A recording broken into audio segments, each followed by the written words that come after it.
Bonjour à toutes et à tous et bienvenue sur Médien TV, c'est l'heure d'Alternative, votre rendez-vous hebdomadaire.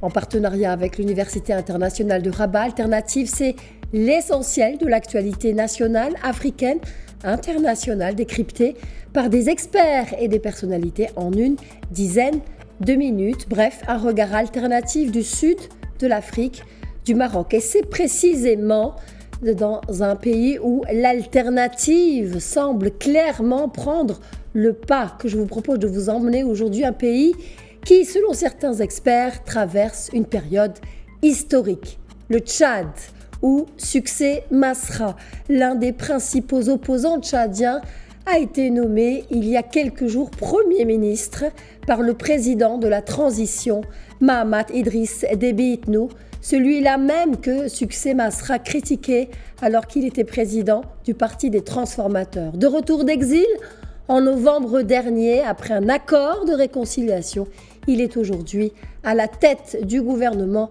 de transition. Alors, en quoi ces nouvelles pages de la politique tchadienne sont historiques ? Que pouvons-nous attendre de ce qui semble être le premier geste de réconciliation concrète de la transition tchadienne ? En quoi cette configuration va-t-elle aussi peut-être changer l'avenir des Tchadiens, mais aussi ceux des pays voisins ? On en parle avec le professeur Ahmad Yacoub Dabio, expert en gestion des conflits et président du Centre d'études pour le développement et la prévention de l'extrémisme. Bonjour à vous et bienvenue dans Alternative, professeur. Bonjour Nadia. Le Parti des Transformateurs, dont Succès Masra était à la tête, avait été parmi les plus virulents opposants au pouvoir militaire mis en place depuis 2 ans et demi maintenant, après la mort d'Idriss Déby Itno. Aujourd'hui, il est Premier ministre. Bien sûr, Masra est Premier ministre comme tout le monde le sait. Il est passé par un moment très difficile dans les relations de 2 hommes, en l'occurrence le président Mahamat Idriss Déby Itno et Succès Masra. Nous nous rappelons, le 20 octobre de l'année dernière, il y a eu des affrontements, des atrocités qui ont causé plusieurs morts et plusieurs blessés. Et Succès Masra s'est réfugié en dehors du pays pendant environ une année. Et il vient de rentrer début novembre et il est nommé à la tête du gouvernement tchadien. C'est une journée, c'est un événement historique, comme vous venez de le rappeler, parce que le Tchad a vécu pendant 6 décennies de conflits fratricides internes qui opposaient plusieurs mouvements politico-militaires. Et après le décès du maréchal Idriss Déby et l'avènement du président Mahamat Idriss Déby, il y a eu une ouverture envers les partis politiques et en même temps envers les mouvements politico-militaires, où il y a eu à Doha la réconciliation, l'accord de la réconciliation nationale qui a accouché le dialogue national à N'Djamena. Bien sûr, ce dialogue a été boycotté par plusieurs partis politiques et une partie importante des mouvements politico-militaires, environ 18, qui n'ont pas signé cet accord, et c'est parmi lesquels il y a des mouvements politico-militaires qui sont très importants. Aujourd'hui, avec l'avènement de M. Masra, beaucoup de Tchadiens espèrent, ou bien ils ont espéré, que la situation pourrait changer après 6 décennies d'instabilité et des conflits fratricides inter-tchadiens. Alors, professeur Tabio, ils espèrent, les Tchadiens, ils ont espéré et ils espèrent aujourd'hui parce que Succès Masra était opposé. Il voulait dire non au référendum constitutionnel et c'est ce qui lui donne une forme de crédibilité aujourd'hui. Quel a été, selon vous, le turning point de sa position et surtout sa raison profonde? À quel moment Succès Masra a-t-il décidé de faire campagne pour le oui, selon vous, et pourquoi? Vous savez, c'est vrai que c'est une surprise, mais dans la politique, il n'y a pas de surprise, il n'y a pas de règles stables dans la politique. Il y a toujours des changements et l'homme politique change de jour en jour. Mais ce qui est intéressant pour les Tchadiens, c'est le fait qu'il y aurait une sorte d'instabilité au Tchad. Il y aurait le docteur Masra a un chantier important. S'il a les mains libres, s'il aura les mains libres, il pourrait peut-être apporter des changements au niveau de ces pays et surtout une lueur d'espoir en ce qui concerne la stabilité et la relance de la machine de la roue de développement au Tchad. Malheureusement, la formation du gouvernement a été une autre lecture par ce qui espérait. Parce que dans ce gouvernement, nous avons constaté, le peuple tchadien a constaté que Masra, les empreintes de Masra ne se voient pas dans ce gouvernement.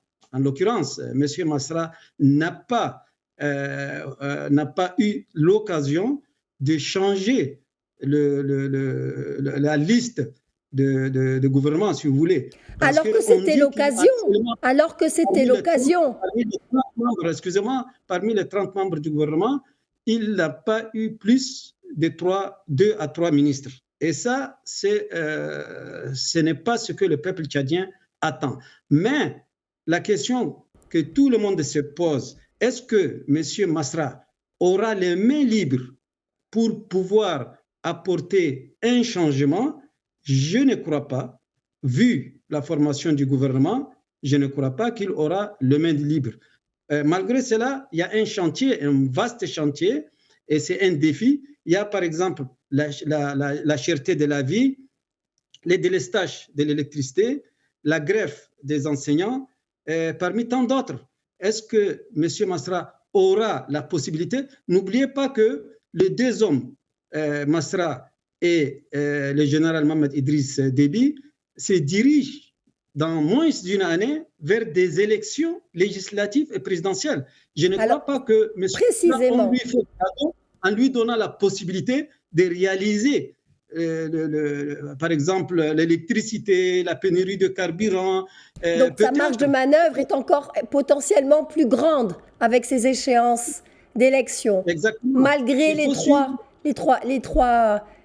trois ministères dont vous nous parlez qui ne sont pas suffisants et qui ne lui donnent pas pour l'heure la marge de manœuvre nécessaire pour faire évoluer les choses. En tout cas, il faut suivre la déclaration de l'ancien Premier ministre Saleh Kebzabo lors de passation de services, qui a eu lieu hier. Il a appelé à la réforme, au renforcement des institutions. C'est un signe fort à l'endroit du Premier ministre et à l'endroit aussi du président Mohamed Idriss Déby. Parce que si Saleh Kebzabo fait cette déclaration, c'est parce qu'il voulait dire d'une manière ou d'une autre, il n'a pas eu les mains libres pour pouvoir apporter une contribution dans la réforme des institutions et dans le développement du pays. Et je ne crois pas que là où Saleh Kebzabo a échoué, M. Masra peut gagner. Et surtout, les 2 hommes, Masra et Mohamed Idriss Déby, se dirigent vers des élections en moins d'une année. Alors, professeur Dabio, est-ce que l'on peut clairement parler d'un signal positif que cela envoie aux Tchadiens et surtout, quel impact cela aura sur la suite des événements au Tchad, mais aussi dans la sous-région?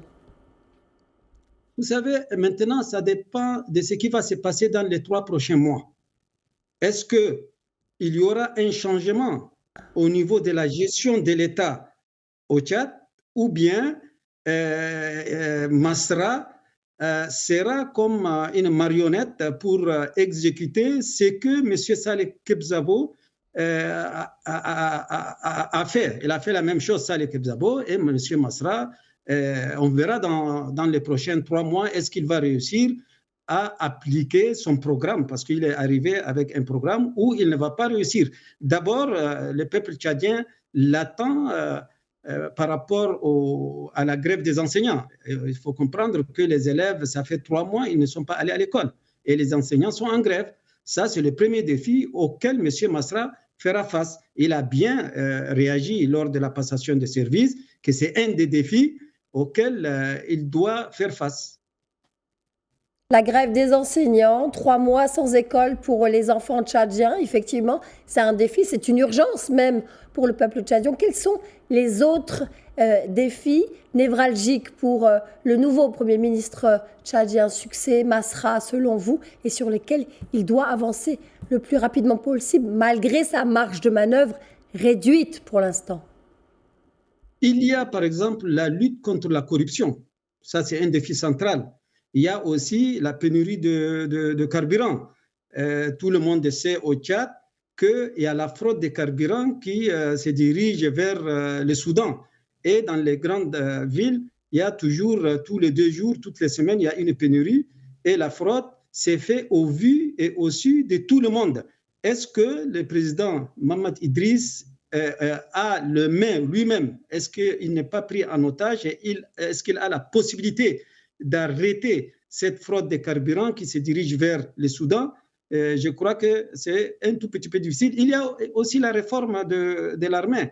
Donc, je ne crois pas que M. Masra, en 7-8 mois, avant les élections législatives et présidentielles, aura la possibilité de gérer la réforme de l'armée, mais il y a une priorité centrale, le délestage de l'électricité. Il y a des ménages qui ne reçoivent pas de l'électricité pendant 1 mois, voire 2 mois, voire 3 mois. Et là, c'est un défi pour M. Masra. Et j'ai dit bien que on ne va pas faire de cadeau à M. Masra pour réussir dans ce chantier, alors que en 7 mois, 8 mois, il y aura des élections législatives et présidentielles. Il y a aussi la gestion des réfugiés soudanais. C'est aussi un défi. La reprise des cours, la préparation des élections, c'est aussi un défi pour lui. Comment va-t-il arriver à préparer ou à organiser les élections qui, entre guillemets, doivent être libres et transparentes? Tout ça, ce sont des défis qui attendent de M. Masra. Et dans 3 mois, on verra ce que M. Masra pourrait faire. On verra le bilan dans 3 mois. Alors, merci. Optimiste. Et il faut être optimiste, et nous le sommes.